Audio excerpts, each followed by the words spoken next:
Hola, buenas tardes, bienvenidos y bienvenidas a esta nueva sesión de nuestra asignatura de gestión de proyectos. Como ya os adelanté en el foro y la semana pasada, en la sesión de la semana pasada, vamos a terminar de ver hoy el tema 9. Acordaros que empezamos a ver la introducción en la sesión pasada que tuvimos tema 8, preparación de examen, la presentación de la actividad grupal 3 más el inicio del tema 9, que es la parte de ejecución, control y cierre de proyecto. Acordaros, último tema más teórico, el siguiente tema que tenemos que empezar a ver hoy y que seguiremos con él en las dos siguientes sesiones. Es un poco recordatorio de todo, un camino de todo lo que hemos ido viendo para que tengáis todo de una forma bastante clara, ¿vale? Entonces, sin más, voy a compartir y vamos a continuar donde lo dejamos el otro día, ¿vale? A ver,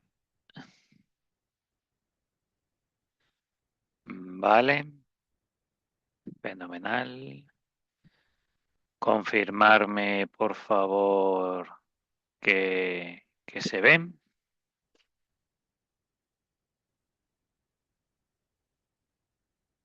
Vale,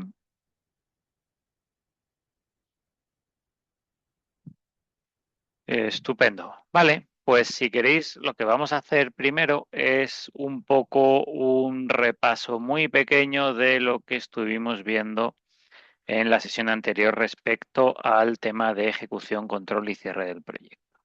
Estuvimos viendo un poco la parte de resumen de inicio, donde veíamos la importancia de la integración, ¿no? Ahora que vamos a hacer toda la ejecución del proyecto, como project managers tenemos que hacer toda la integración de todos los procesos que hemos ido viendo hasta ahora junto con nuestra habilidad principal como líderes, que va a ser, como ya hemos mencionado en infinidad de ocasiones, toda la parte de comunicación.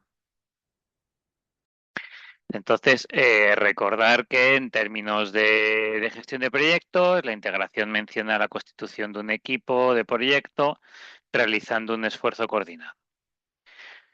¿Vale? Estuvimos viendo un poco toda la parte de integración, todo lo que son los grupos de procesos en donde está lo que abarca toda esa integración, ¿no? Desde el inicio, la planificación, la ejecución, que es en el que estamos viendo ahora, junto con toda la parte de monitorización y control y cierre. Y estuvimos viendo a su vez, el qué riesgos debemos de tratar y debemos de gestionar en cada uno de estos procesos. Y nos quedamos para ver el primero de ellos, que es la parte de ejecución. Que, como bien hemos dicho, la parte de ejecución del proyecto es la integración y lo que se puede decir la acción, ¿no? Es decir, en la ejecución, pues tenemos que coordinar, integrar y gestionar todos los recursos para lograr los objetivos del proyecto. Aquellos objetivos que hemos marcado por los que el proyecto se originó y que además hemos ido trabajando con toda la gestión de los interesados. Entonces, ¿qué tenemos que hacer dentro de la ejecución?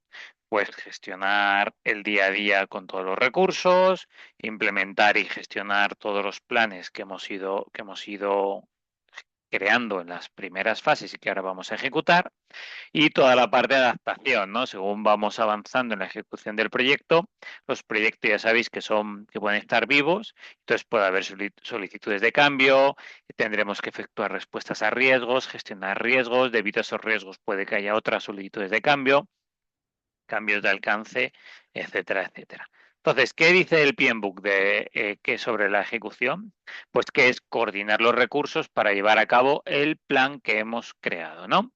Entonces, la ejecución del proyecto. Propósito, coordinar, integrar y gestionar los recursos. ¿Qué acción? Llevar a cabo el plan de proyecto que hemos gestionado, que hemos creado, que hemos construido durante todas las etapas de inicio, planificación anteriores a la ejecución. Y con un método, ¿no? Tenemos que tener ese método, es decir, saber que no tener claras las normas con las que vamos a ejecutar el proyecto, canales de comunicación, etcétera. Hay una frase que me gusta mucho, que os la he puesto aquí, que es que la ejecución no es hacer por hacer, sino que es orquestar los recursos, ¿no?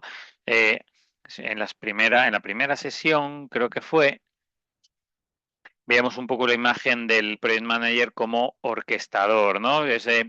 Esa imagen del maestro de ceremonias o de responsable de una banda de música, ¿no? Un poco el que va orquestando, que va coordinando, va gestionando todo. Pues aquí en la ejecución es lo que vais a tener que hacer, trabajando sobre todo la habilidad de comunicación, negociación en el día a día, que es llevar a cabo todo lo que habéis construido hasta ahora, todos los planes con los recursos que tenéis asignados para el proyecto. ¿Qué tres, cuatro habilidades críticas como líderes? Ojo, aquí ya nos vamos un poco a PMBOK 7 y sobre todo 8, donde ya sabéis que vamos a más temas de valores, dominios, etcétera, ¿no? Más que de procesos. ¿Qué habilidades críticas tenéis que trabajar como líderes y project manager? La comunicación es la primera, con una escucha activa, ¿vale? Lo hemos hablado en alguna ocasión. La escucha activa es fundamental. Tenéis que saber qué os quieren decir y detectar lo que no os están diciendo, ¿no? De una forma efectiva y poder comunicar. Una resolución táctica de conflictos, es decir, tiene que haber una resolución, pero que además sea efectiva, que sea interesante y que sea eficiente para el proyecto. Tendréis que tomar decisiones rápidas bajo entornos de incertidumbre, como cualquier project manager, decisiones que unas veces serán más acertadas, otras menos, unas que impliquen más necesidad de recursos o de colaboración o que a lo mejor no sean tan bonitas, otras que sean más sencillas, ¿no? Y sobre todo, motivación de vuestros equipos. Al final, como líderes, tenéis que asegurar que vuestras personas, vuestros equipos estén motivados para la ejecución del proyecto.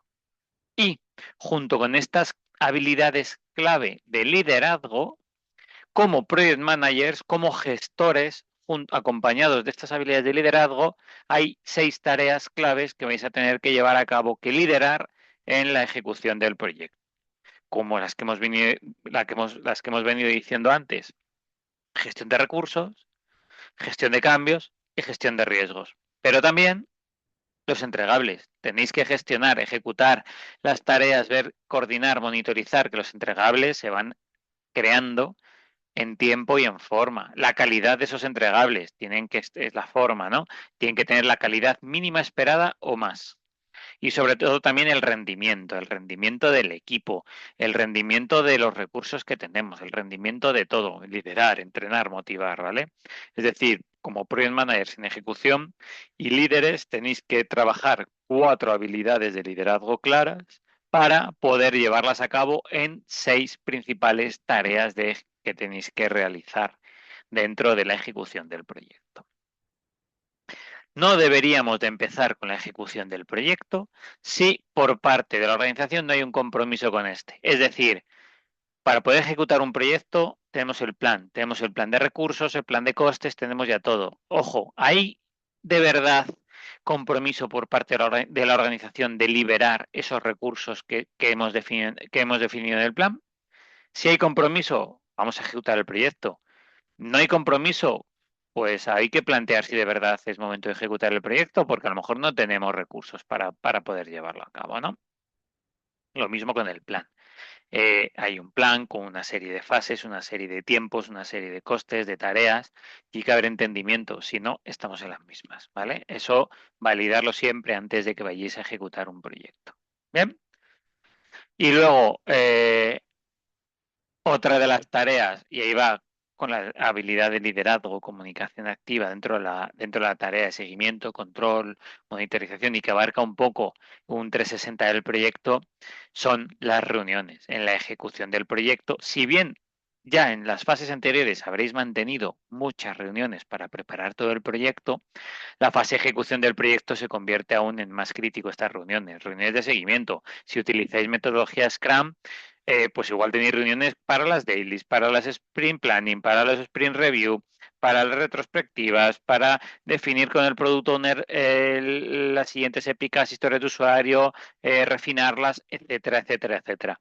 Que vamos en metodologías waterfall, pues reuniones de seguimiento, de diseño, de análisis, del ciclo de vida de los ciclos repetitivos de desarrollo, etcétera, con stakeholders, ¿no? Pues reunión de seguimiento reunión de triajes de incidencias de defectos, con los sponsors del proyecto, cómo vamos, reunión de costes, de planificación, etcétera, ¿no? Entonces, al final, las reuniones van a ser partes esenciales de vuestro día a día en la ejecución del proyecto. Por lo tanto, algo que es fundamental es que tratéis de que estas reuniones sean reuniones eficaces. Es decir, no nos juntemos más personas de las necesarias, más tiempo del necesario, porque vamos a estar perdiendo tiempo. Y perder tiempo es perder dinero y perder calidad de vida, porque ese tiempo luego vamos a tener que recuperarlo. Busquemos reuniones eficaces, preparar las reuniones, etcétera, ¿no? Antes de la reunión, ¿qué tenemos que hacer? Definir el objetivo para lo que es, informar de ese objetivo a todos los asistentes a la reunión. Tener una agenda estricta, convocar lo que he dicho antes, solo a los necesarios. Durante la reunión, moderemos la discusión, evitar altercados, exigir conclusiones, etcétera, etcétera. Y justo después, tener un acta inmediata, es decir, qué acciones hemos, de qué se ha hablado, de qué temas se han tratado, quién los ha tratado, qué acciones, con qué responsables y fechas límites se han acordado llevar a cabo, para qué, etcétera. Las actas son fundamentales y además vais a tener que almacenarlas como parte de la documentación final del proyecto para como lecciones aprendidas, ¿no? Esto es importante porque las actas nos dan mucha información de cómo se gestionan las reuniones y cómo se aborda el día después de las reuniones, ¿vale? Entonces, antes de la reunión, ¿qué se puede hacer? ¿No? Pues, por ejemplo, tener una checklist. Eh, ¿Podemos hacer esta reunión? ¿Es necesaria? Sí, no. ¿Hay restricciones de coste, tiempo? ¿Cuál es el objetivo exacto? Etcétera. Y preparar los elementos de la convocatoria. La agenda, las reglas claras, convocatoria por escrito con el tiempo suficiente, ¿vale? Sé que esto es complicado y muchas veces las reuniones surgen de un momento para otro. Eso va a ser inevitable y vais a tener que gestionarlo también como project managers. Pero sí que es cierto que cuanto más tiempo deis entre reuniones, mejor, ¿vale? Entre convocatoria y reunión, para que se pueda preparar. Durante la reunión, como project managers, tenéis que mantener siempre un tono constructivo, porque hay reuniones que son muy sencillas y reuniones que se pueden endurecer mucho, con reproches, etcétera, en función del motivo por el que sea la reunión, ¿no? Entonces, como project manager, tenéis que tener una escucha activa, mucha resiliencia, etcétera, ¿vale? Y luego, pues lo que hemos dicho, establecer las reglas, lo que os acabo de decir, la escucha activa, que es escuchar, escuchar y volver a escuchar. Tener un control estricto, lo que os decía, no altercados, moderar con elegancia y exigir las conclusiones, ¿vale? La regla de oro, llevar un registro riguroso de acciones, responsables y fechas que luego vais a tener que mandar dentro del acta, en lo que se llama la regla de las 48 horas, que en muchas ocasiones, en función de cómo sea la reunión, puede incluso ser la regla de las 24 o de las 12 o de las 6 horas, ¿no? En función de la criticidad de la reunión y lo necesario que sean las acciones futuras, que puede que sean acciones que requieran de inmediatez, ¿vale? Entonces, reuniones muy, muy, muy importante. Por ejemplo, en nuestro caso de FreshGo, eh, ¿qué podemos hacer con las reuniones, no? Pues podemos tener un fin definitivo de las reuniones de 2 horas, implementamos dailies para no tener reuniones de 2 horas, prohibido discutir, moderación implacable por vuestra parte. Muchas compañías, muchos equipos lo que están haciendo ahora, como veis en la imagen, es tener reuniones de pie. ¿Para qué? Para que las personas no se sientan y se acomoden. Hay gente o hay equipos incluso que oponen mucho calor o mucho frío. ¿Para qué? Para ir al grano. Uf, qué mal se está aquí. Cuanto antes acabemos mejor. Esto tiene que ser, claro, esto hay que ver y entra parte de la preparatoria de la reunión, ¿no? O sea, la reunión es crítica, es necesaria estar todos pausados, entonces no podéis poner mucho frío, mucho calor, tiene que estar a una temperatura idónea para que la reunión de cierta importancia se lleve bien. Que es una reunión necesaria para tomar una decisión rápida que ya se ha hablado previo y simplemente es, oye, tenemos todo claro, vamos a confirmarlo. Pues si queremos confirmar algo, pues pongamos algo incómodo. ¿Por qué? Porque si no, si ya se ha hablado, ya se ha acordado y simplemente hay que contrastarlo y ya, porque ya está todo hablado y acordado, No demos pie a que alguien vuelva a sacar un tema de los que ya se habían tratado en reuniones anteriores, que a lo mejor han sido media hora, una hora, 2 horas, y volvamos a abrir debates anteriores ya cerrados, ¿no? Si ocurre eso, cuanto menos tiempo estemos en la reunión, mejor. Pues pongamos mucho frío, mucho calor, todos de pie, todos incómodos. No sé si me entendéis, ¿no? Pero al final son truquillos, son iniciativas que como project managers tendréis que ir valorando y llevando a cabo en función de cómo sea la reunión, que se trate, quién vaya a la reunión, la importancia, el momento, etcétera, etcétera, etcétera, ¿vale? Y como decíamos, el acta de las reuniones y la trazabilidad es fundamental, ¿vale?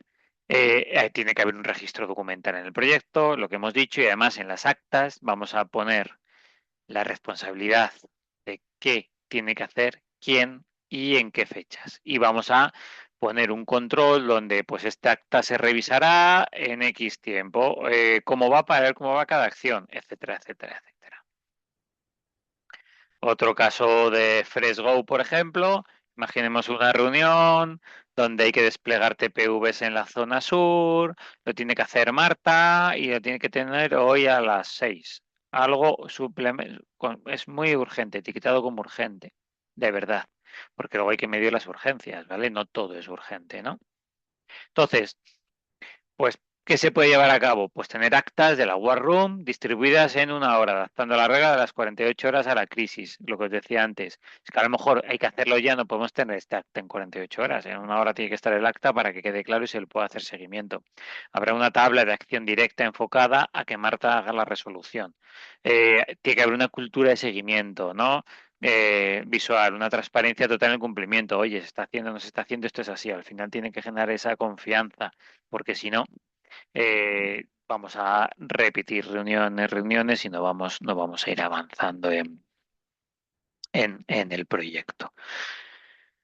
¿Qué tareas hay en el proceso de ejecución? ¿No? Pues lo que hemos ido hablando, obtener y manejar los recursos y entregables, ejecutar las tareas definidas sobre el plan, implementar el plan de la gestión de la calidad sobre las tareas que hemos definido sobre el plan, implementar cambios aprobados según el plan de gestión de cambios, si es que hay cambios, implementar las acciones aprobadas según el plan de gestión de riesgos, si es que ha habido algún riesgo, y maximizar el rendimiento del equipo. Es decir, al final, en la ejecución se trata de llevar a cabo lo que hemos definido en el plan de recursos humanos y materiales, en el plan de adquisiciones, ¿no? Del procurement, plan de compras, de gestión de recursos, ejecutar las tareas, llevar a cabo el plan de proyecto con el budget esperado y con todo nuestro camino crítico, cronograma, etcétera, que ya tenemos que tener creado. Tenemos que llevar a cabo el plan de calidad que hemos definido en las fases previas. Tenemos que llevar a cabo el plan de gestión de riesgos que hemos definido en fases previas. Tenemos que llevar a cabo el plan de gestión de cambios cuando surgen cambios de alcance, cambios por los propios riesgos, etcétera, que tenemos definido en las fases previas y llevar el día a día tratando de maximizar la productividad de nuestra gente. Hacer de líderes. Pasamos de hacer de puros project managers donde vamos a gestionar toda la parte preparatoria del proyecto y sumando facetas de liderazgo con aquellas personas del equipo que nos estén ayudando en esas fases de preparación del plan de proyecto, del plan de riesgos, plan de calidad, etcétera, etcétera, etcétera, stakeholders, a ejercer ya un liderazgo completo en la ejecución del proyecto. ¿Qué conocimientos y habilidades clave? Por tanto, estas dos diapositivas, la anterior y esta, son un poco del resumen de todo lo que hemos ido hablando del proceso de ejecución, ¿no? Entonces, ¿qué conocimientos y habilidades clave tenéis que tener para llevar a cabo estas tareas que hemos visto? Tenéis que conocer y tenéis que trabajar técnicas de monitorización de proyectos. Cómo monitorizar un proyecto y para ello conocer las herramientas que hay o tener herramientas para poder llevarlo a cabo. Tenéis que tener muy claro el enunciado del proyecto, el enunciado del trabajo que hay que hacer. Tenéis que tener muy claro la Work Breakdown Structure, el cronograma del proyecto, las tareas, etcétera. Tenéis que tener muy claro cómo controlar el presupuesto, saber qué presupuesto hay, por supuesto, y cómo ir controlándolo en el día a día, aplicando forecasting para ver cómo vamos, cómo podemos ir, aplicando técnicas de mejora, de compresión, un poco lo que hemos ido viendo en las sesiones anteriores cuando hemos ido viendo cada uno de estos temas, ¿no? Y luego tener conocimientos y habilidades en herramientas y estándares de calidad. Mi consejo es que como project managers debéis de tener un mínimo conocimiento en cada una de las partes del proyecto. ¿Por qué? Porque yo soy un fiel defensor que alguien de verdad es capaz de gestionar y liderar cuando conoce. Si no, vais a entrar en el riesgo de que stakeholders, parte del equipo, etcétera, que no estén involucrados y solo quieran quitarse marrones de encima, os engañen. Es decir, si veis y lográis que ellos vean que sois un referente y que tenéis conocimiento, no que seáis expertos en temas de calidad, no decimos que seáis expertos en temas de monitorización, no tenéis que ser expertos en temas de desarrollo si se trata de un desarrollo software, por ejemplo, pero sí tener las pautas mínimas para que cuando hagáis en la ejecución, cuando estéis en este proceso y vais haciendo la ejecución y ahora en el que viene después, en el de control y monitorización, sepáis de qué os están hablando y podéis valorar y podáis intuir si os están diciendo la verdad o no, porque parte de esto va a ser fundamental para el éxito del proyecto. Porque vosotros como project managers, como líderes, tenéis que lograr que todo vuestro equipo se involucre, que haya compromiso y confianza. Pero puede pasar que siempre haya alguien que no. Entonces también tenéis que estar preparados para eso, ¿vale? Sí, hasta aquí se entiende todo lo que la parte del proceso de ejecución. No sé si a alguien le apetece quitar micro y comentar alguna experiencia o algo, o si queréis poner por el chat si se entiende o no. Es algo que es importante porque al final se trata de la ejecución del proyecto, ¿vale? Y ahora vamos a pasar a la parte de control. Vale, dice Claudia que se entiende muy bien. Fenomenal, Claudia. Muchísimas, muchísimas gracias. Vale, y vamos a la parte de control, tan importante como la parte de ejecución. Aquí, al final, ¿qué nos dice el PMBOK, no? Sobre el control. Es monitorizar y medir el estado del proyecto. ¿Para qué? Para que podáis tomar decisiones y acciones. Entonces, cuando estáis ejecutando, se va creando todo, pero tenéis que monitorizar y controlar cómo va esa ejecución. Y aquí viene muy hilado de lo que os decía antes, en la última diapositiva de la parte de ejecución, de que es importante que al menos conozcáis cada uno de los aspectos del proyecto. Primero, porque como líderes os va a potenciar y os va a hacer referentes de vuestros equipos, con lo cual vais a tener mucho ganado, porque vosotros mismos veréis que cuando trabajéis en un proyecto y veis que el líder, el jefe de proyecto, sabe de lo que habla, está involucrado, pues tú dices, joder, yo con esta persona puedo contar, ¿no? Y te da una sensación como más de respeto, ¿no? Cuando tú ves a alguien que es el que lidera, pero no tiene ni idea de lo que estamos haciendo, la visión cambia, ¿vale? Y para esto viene muy bien monitorizar cuando sabéis cuando sois referentes, porque ven que participáis y sabéis, pues os van a contar más cosas, van a confiar más en vosotras, en vosotros. Entonces vais a poder monitorizar y medir mucho mejor el estado del proyecto. ¿Esto qué va a hacer? Que podáis tomar decisiones y acciones con muchos más datos, de una forma más sencilla. No digo que la decisión o la acción sea sencilla, porque puede ser algo que sea complejo, ¿no? Pues incluso trabajar un fin de semana por lo que sea, ¿no? Que no son decisiones muy populares, ¿no? Pero sí que es verdad que al menos tendréis más información y si hay que tomarla tendréis más facilidad para luego tomarla y basaros en ciertos datos o hechos. Entonces, involucraros todo lo que podáis en el proyecto como líderes, como project managers, para poder tomar mejores decisiones y acciones correctoras. Entonces, para monitorizar y controlar el proyecto, al final vamos a ir midiendo, como ya hemos visto con el control del cronograma, todo esto, el tiempo y el desempeño. Tenemos una ruta planificada en cronograma con un camino crítico, con una serie de presupuestos, etcétera, etcétera, etcétera, con un alcance definido, que luego pueden venir riesgos que lo cambien, pueden venir cambios de alcance, pero bueno, tenemos un alcance definido con un coste y un tiempo. Y ahora hay que ver si el desempeño va por encima, por debajo o en la línea, ¿no? Entonces, tenemos que comparar ese desempeño con el plan, ¿vale? Esto es lo que hemos visto muchas veces de la curva S, que vamos comparando la realidad de lo que se está ejecutando con el plan. Y a partir de ahí podremos tomar decisiones. Esto nos puede llevar a que haya cambios de alcance, que tengamos que hacer cambios de planificación, que el control de costes nos detecte que hay desviaciones, que la calidad, que es muy importante, veamos que no está siendo todo lo suficientemente buena como habíamos planificado. Pues todo eso al final es lo que tenemos que ir viendo con el proceso, en las sesiones de reuniones con el equipo, de seguimiento, etcétera, para poder monitorizar y controlar el proyecto. Esto nos va a permitir esta monitorización y control nos va a permitir adelantarnos a riesgos que a lo mejor ya teníamos detectados o teníamos previstos que podían pasar y ahora vemos que pueden pasar y arrancamos ese plan de riesgos que ya tenemos configurado, que ya tenemos creado para esos riesgos concretos, o incluso descubrir nuevos riesgos. Oye, pues no nos habíamos dado cuenta y puede pasar esto, ¿no?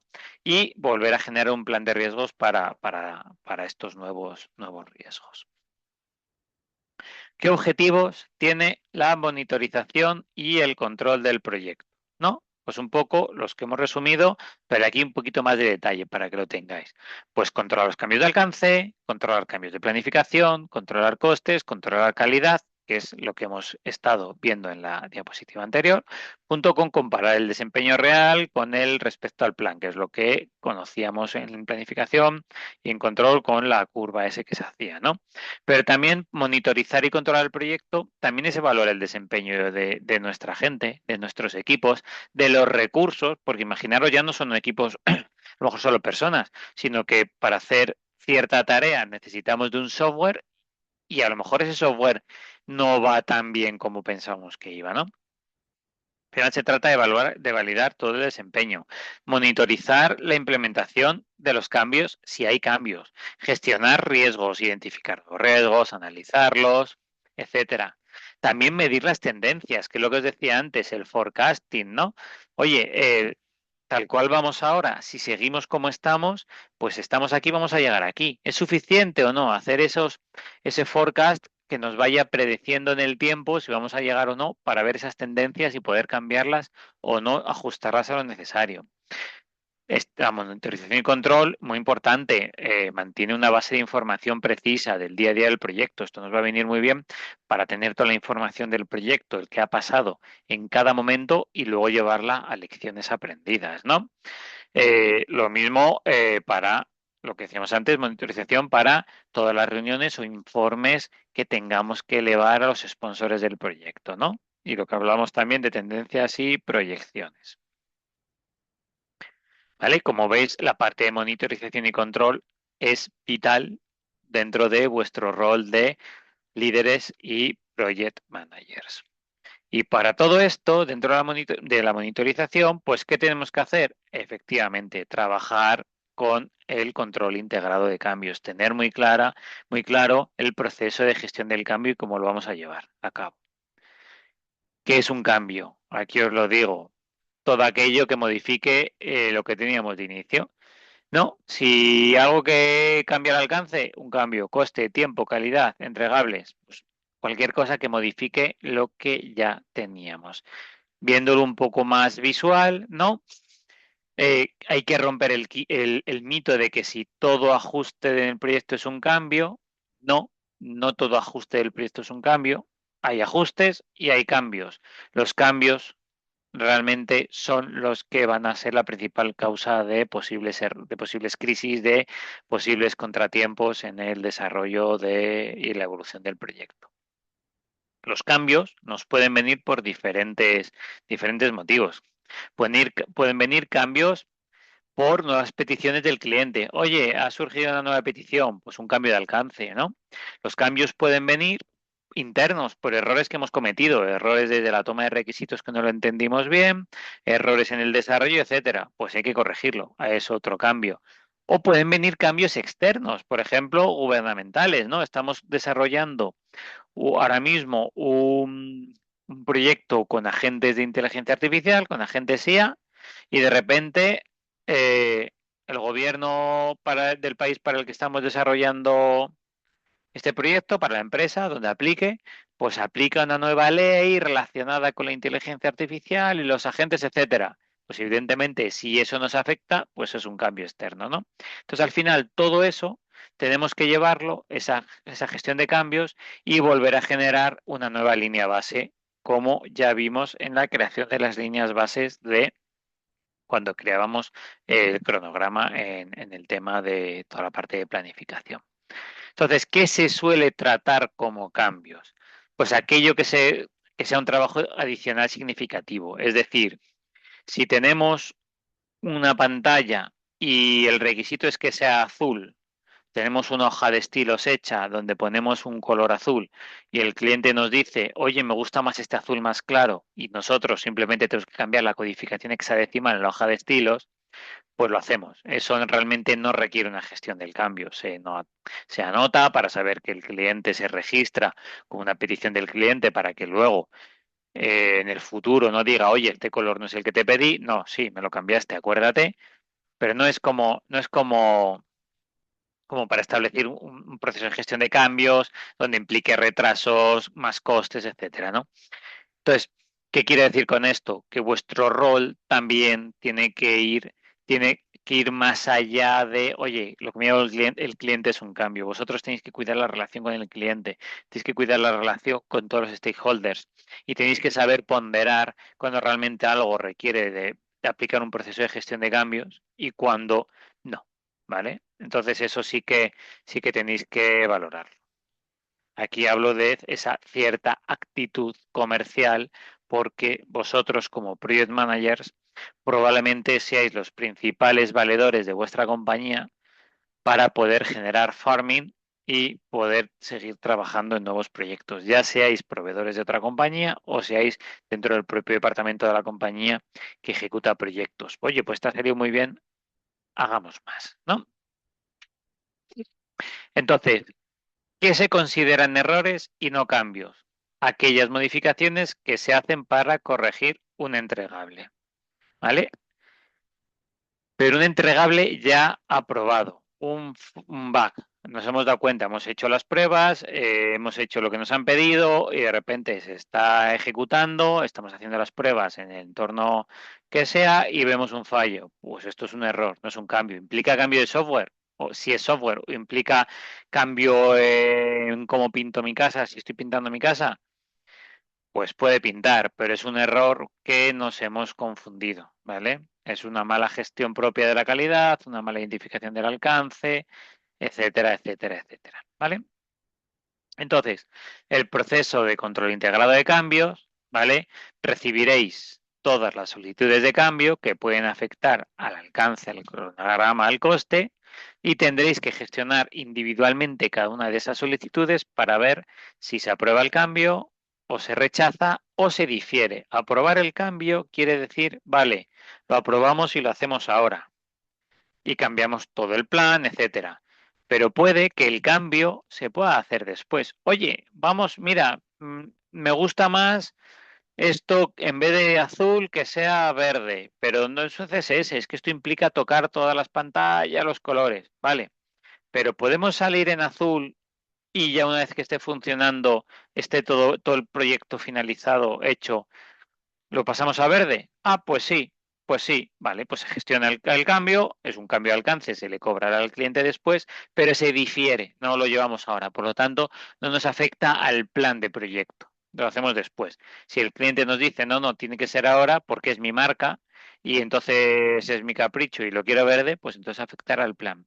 Y luego puede que rechacemos un cambio, pues mira, este cambio no lo podemos hacer por esto y por esto, porque el verde está ocupado por quien sea y no podemos ponerlo verde, lo rechazaríamos, ¿vale? Entonces, como resumen un poco de la misma forma que hemos hecho con la ejecución, ¿cuáles son los pasos del proceso de control integrado de cambios?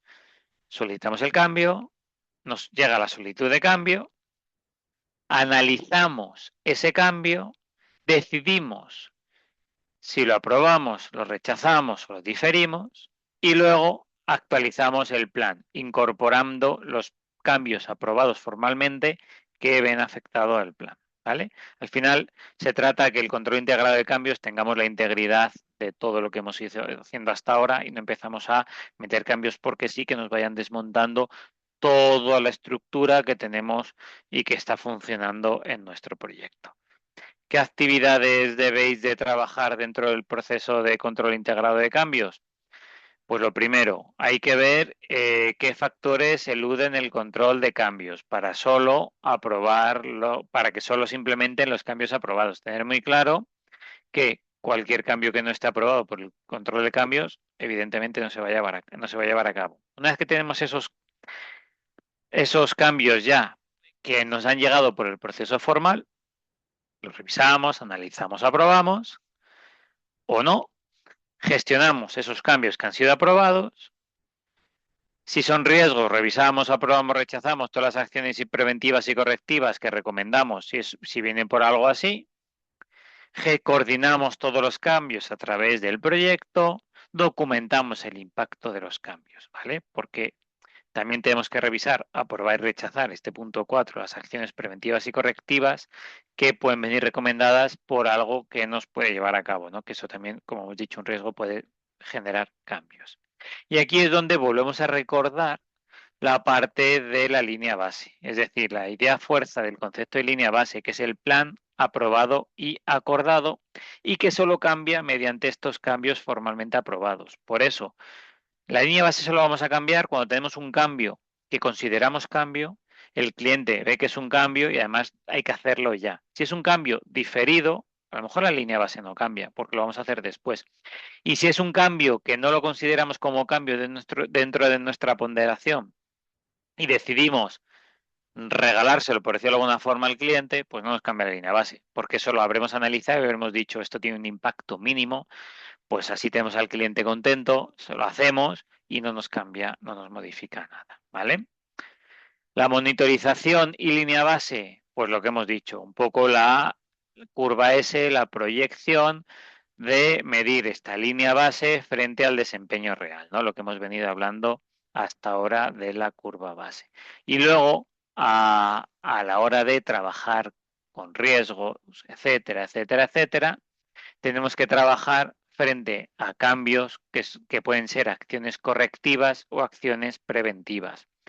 Dentro de una gestión de riesgos, nosotros podemos hacer una acción preventiva de, oye, vamos a aplicar este cambio, vamos a anticiparnos haciendo esto y así el riesgo puede que no se dé. Oye, si pasa esto, vamos a tener que hacer esto otro, ¿no? Esto también tenemos que tenerlo en cuenta dentro de los riesgos y problemas. Pueden surgir cambios porque queremos prevenir o porque queremos curar, ¿vale? Esto hay que tenerlo en cuenta. Con el control de cambios dentro de la monitorización, ¿qué tenemos que hacer? Pues como siempre, generar informes, recopilar todo para que quede todo claro y que todo el mundo sepa de dónde surgió el cambio, cómo se ha ido gestionando y en qué ha derivado y cómo ha cerrado ese cambio, ¿no? Hay que mandar reportes ejecutivos a los sponsors, hay que enviar reportes a los equipos y al cliente. Y hay que tener claro que el cambio es inevitable, el cambio es inherente a un proyecto. Es muy difícil que no tenga ningún cambio, ¿vale? Pero tenemos que tener estos informes bien filtrados de qué ha pasado, por qué es el cambio, etcétera, etcétera, etcétera, con la información adecuada. Ahí viene de nuevo la parte de liderazgo, comunicación, preparación del mensaje, ¿no? A cada uno de los stakeholders y esto nos va a ayudar a tomar las decisiones. ¿Vale? No hay que buscar culpables, oye, ha pasado esto porque nos hemos equivocado en esto. Es un cambio de alcance que nos viene por algo gubernamental, una nueva ley, o porque el cliente quiere este cambio, pues ha pensado que lo quiere de otra forma, el que sea, pero siempre con informes.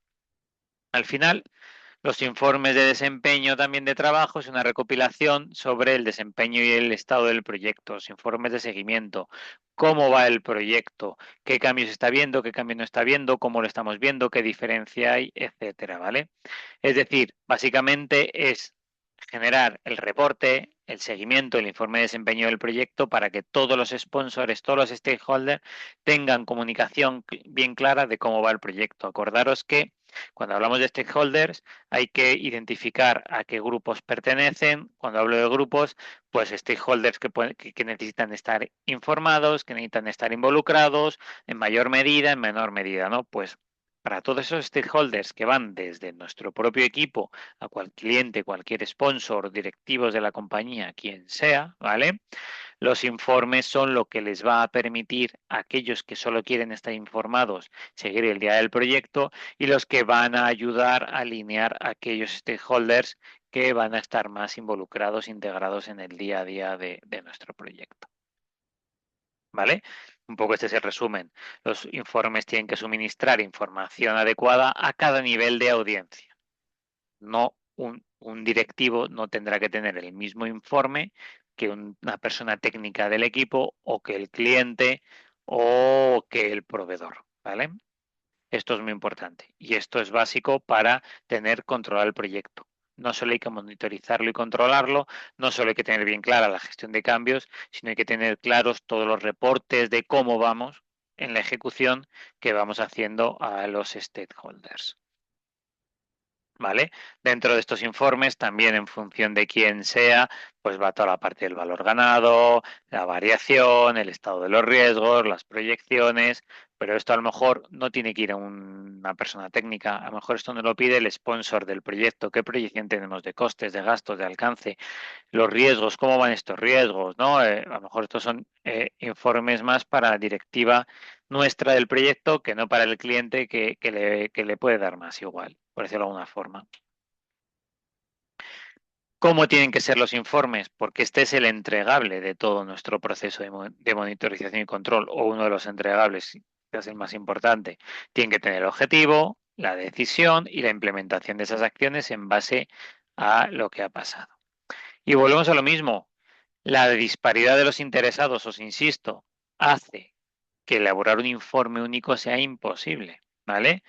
Importante, vuelvo a insistir porque me parece fundamental. Hay que tener claro y para eso tenemos que tener identificados los interesados, que ya lo hemos visto, clasificados, saber cómo hay que comunicarse y qué información tienen que recibir cada uno de ellos y dar la información justa. El exceso de información también bloquea la comunicación.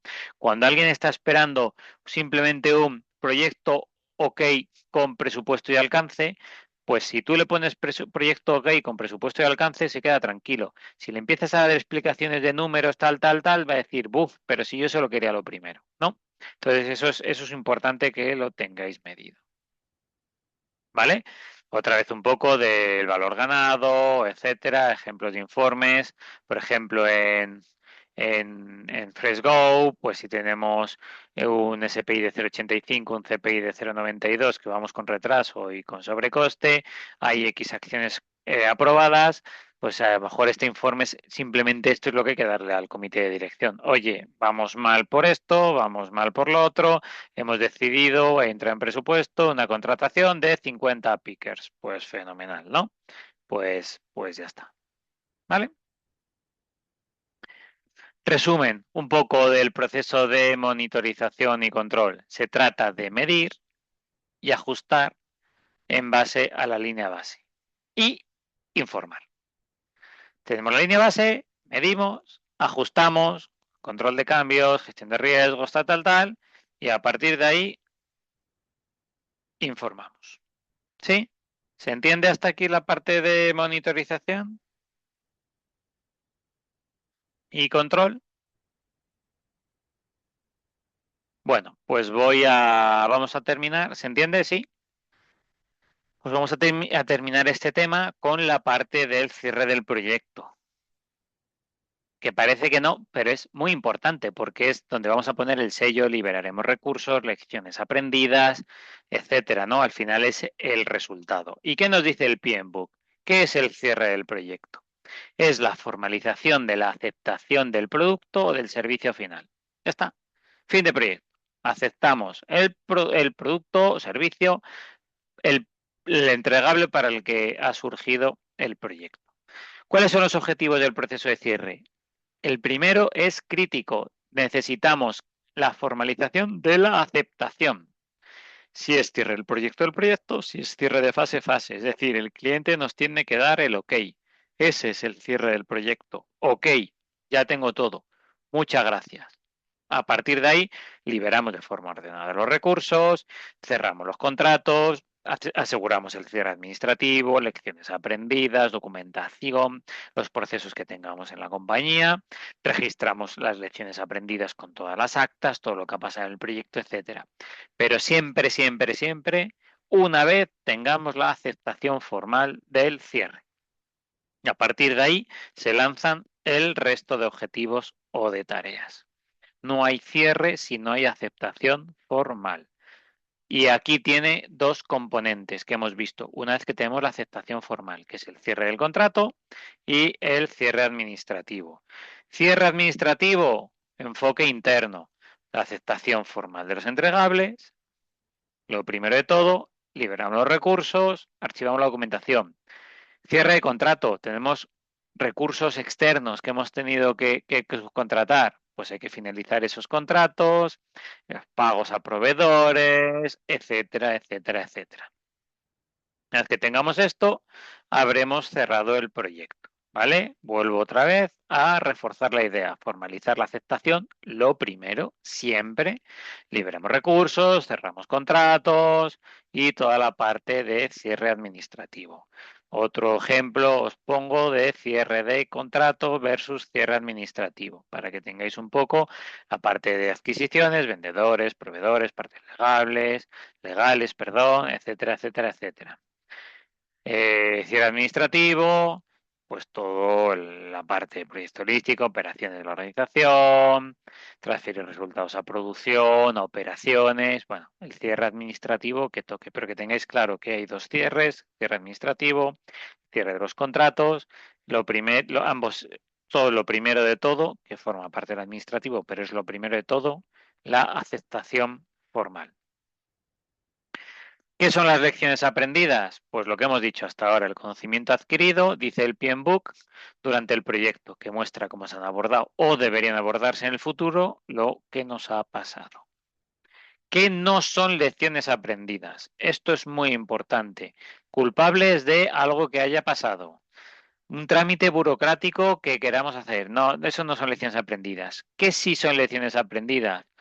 Pues, oye, nos pasó esto y lo solucionamos de esta forma. Nos pasó esto otro y lo hemos solucionado de esta otra forma, etcétera. Si os vuelve a pasar esto, que sepáis que con esto, haciéndolo así, así, así, se puede solucionar. Eso sí son lecciones aprendidas que tienen un ciclo constante durante el proyecto, ¿no? Vamos anotando lo que está pasando, reflexionamos si puede ser algo que pueda pasar en el futuro y si es interesante meter dentro de la carpeta de lecciones aprendidas, porque no todo hay que meterlo en la carpeta de lecciones aprendidas. Y la PMO consolida todo para establecer un archivo de lecciones aprendidas común para toda la organización que sea muy útil e interesante y que vosotros como project managers podéis y debéis consultar en los arranques de un proyecto o en la ejecución y en la monitorización si veis que pasa algo y que sabéis, hoy pues nos está pasando esto, a ver si hay algo, si esto ya pasó. Consultáis lecciones aprendidas, hoy pues mira, pasó y lo solucionaron así. Pues no nos aplica. Bueno, pues habrá que actualizar esa lección aprendida. Oye, en este caso, así no se puede solucionar, se soluciona de esta otra forma. Si nos ha aplicado, pues estupendo. Esas lecciones aprendidas no es algo que tenéis que generar con vuestro proyecto solo, que tenéis que hacerlo, sino que es algo que debéis de consultar para poder salir de ciertas circunstancias y poder ejecutar el proyecto de una forma más eficiente, más eficaz. ¿Vale? Por lo tanto, el cierre del proyecto, aceptación del cliente, transferencia de resultados y lecciones aprendidas. Aceptación, transferencia y conocimiento, proyecto cerrado. ¿Sí? ¿Se entiende un poco aquí el cierre del proyecto? Es un proyecto más sencillo desde el punto de vista que no hay que tener tantas cosas en cuenta. Entre aceptación formal y a partir de ahí cierre administrativo, cierre de contratos, lecciones aprendidas, etcétera. Como siempre, ya sabéis, me gusta dejaros para aquellas que queráis indagar más, practicar, etcétera, tres dinámicas, una como para la parte de ejecución, otra para la parte de control y otra para la parte de cierre. Y Recordar que teníamos un problema marcado que tenemos que dar solución. Entonces, el problema era que necesitamos un control integrado para un éxito urgente que había. Y entonces, ¿qué ocurre? Que en un entorno de crisis como el que estamos trabajando dentro de FreshGo, la integración de todas las partes no solo es reunir las partes, es tomar decisiones diarias. Entonces, para poder llevar a cabo una monitorización, un control, una ejecución del proyecto bien, tenemos que tener aplicado un control de cambios riguroso. ¿Y qué nos preguntábamos? ¿Cómo deberíamos de gestionar como Project Manager la petición del área de marketing que acordaros que lo que querían era que en la entrega primera, con toda la crisis, etcétera, que incluyéramos un apartado sí o sí de recetas, que no veíamos mucho sentido, ¿no? Entonces, ¿cómo podemos gestionar este sistema, esta petición de sistema de recetas, director de marketing, sin poner en riesgo la salida de 3 semanas? Pues aquí, aplicando el control integrado de cambios, influimos en los factores que unen el control, entonces el sistema de recetas hay que registrarlo, por supuesto, yo te lo registro, pero probablemente haya que rechazarlo o lo que hemos visto antes, posponerlo para fases después. Oye, yo te lo voy a hacer, te apruebo, vamos a hacer un sistema de gestión de recetas, pero coño, no lo vamos a hacer ahora, que es que en 3 semanas a tiempo, que es que hay cosas más importantes. Para dentro de 3 semanas no, lo tendremos para tal, ¿vale? Y entonces protegemos nuestra línea base y lo gestionamos. Recordamos también que otro problema que había era que es que los equipos además hacían reuniones interminables, discusiones, etcétera, ¿no? Entonces, ¿qué cambios debemos de poner como Project Manager para evitar esto? Aquí ya hablamos de liderazgo, ya no hablamos de Project Manager, es un todo Project Manager y líder, ¿no? El líder, como líder, tienes que establecer las reglas claras, lo que hemos visto en las reuniones, agendas, establecer, enviar las agendas, convocatoria con tiempos, decir los objetivos de la reunión y controlarlo, ¿no? Controlar esas reuniones. Y luego teníamos otra petición de, oye, aunque esto no esté, se lanza como sea. Uf, ese lanzar como sea, no. El cierre administrativo es vital. ¿Vale? Vale, nosotros vamos a lanzar, pero como sea, no. O sea, tenemos que cerrar esta fase del proyecto y hay que asegurar que la transferencia a operaciones es correcta, porque nosotros cerramos la fase, lo lanzamos, pero si la gente de operaciones, los pickers de las tiendas no saben cómo manejarlo, cómo recibirlo, no hemos hecho esa transferencia, puede que haya incidencias de que falle algo, ¿qué hacemos, no? Entonces hay que hacer un cierre ordenado, ¿vale?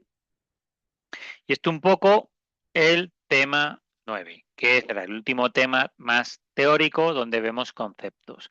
¿Qué vamos a hacer estos 5 minutos que nos faltan, si me permitís? Pues lo que vamos a hacer es adelantar un poco y explicaros el tema 10, el nuevo tema, ¿no? Que es el que vamos a ver en la clase. Nos quedan 2 clases, la del 24 y la del 1 de julio, donde vamos a terminar viendo el tema 10, que es algo que me parece bastante interesante de ver bien. Veremos el tema 10 y veremos también un poco tips sobre el examen del Project Management Institute, de la certificación PMP. ¿Vale? Entonces vamos a compartir para ver un poco, empezar viendo el tema 10. Vamos a hacer la introducción y luego la clase que viene y parte de la siguiente lo veremos. Y veréis que es un tema que es bastante interesante porque vamos a hacer un recorrido completo a todo lo que hemos ido viendo hasta ahora, ¿no? Entonces nos va a servir muy bien para hacer un repaso a todo lo que hemos estado viendo hasta ahora. ¿Vale? Si me podéis confirmar como antes que se ve, os lo agradezco para ver que se está proyectando lo que debe de proyectarse. ¿Me podéis confirmar, por favor, que se ve la proyección del tema 10, bien quitando micros, bien por chat? Os lo agradezco. Vale, dice Tania que sí se ve. Muchísimas gracias, Tania. Vale, pues ¿qué vamos a ver en este? Gracias, Claudia, también. En este tema, ¿no? Bueno, lo primero, aunque es un tema transversal a todo, he querido poner también un problema a solucionar, ¿vale? Dentro de nuestro contexto de FreshGo, hemos visto que queremos generar una plataforma omnicanal en 3 semanas, etcétera, etcétera, etcétera, ¿no? Es un poco lo que venimos viendo hasta ahora.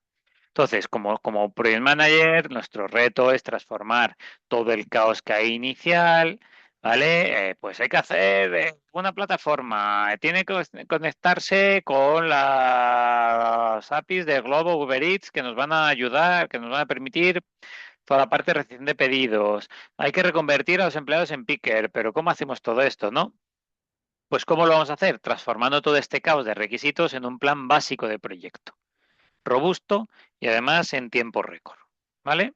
Entonces, ¿qué nos vamos a preguntar con todo este caos? Imaginemos, hay que hacer esto, hay que hacer esto, hay que hacer esto, vale. Vamos a hacer un plan de proyecto, ¿no? Entonces, ese es nuestro reto. Entonces, qué nos vamos a plantear? ¿Cómo vamos a descomponer todo el trabajo de FreshGo en una Work Breakdown Structure, una ADT, para trabajar todo en 21, para lanzar todo en 21 días? ¿Cómo vamos a identificar el camino crítico del cronograma? Y ante la incertidumbre de la crisis, ¿qué respuestas de riesgos podemos dar? ¿Vale?